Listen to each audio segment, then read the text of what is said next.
melawai.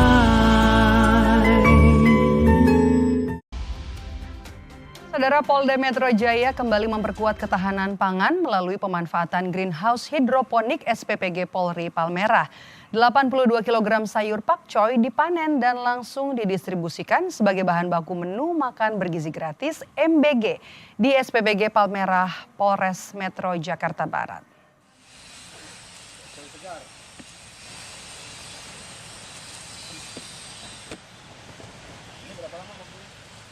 Irwasda Polda Metro Jaya Kombes Sri Satya Tama menjelaskan kegiatan panen ini merupakan bagian dari pengembangan ekosistem rantai pasok bahan baku SPPG.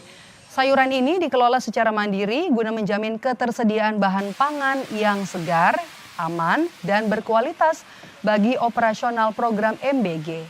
Sayuran budidaya atau dibudidaya lewat greenhouse hidroponik dengan sistem penyediaan bahan baku yang terintegrasi. Mulai dari proses budidaya hingga hasil panen dimanfaatkan langsung untuk kebutuhan SPPG. Dengan begitu, kualitas, kesegaran, dan keberlanjutan pasokan bahan pangan dapat terus terjaga.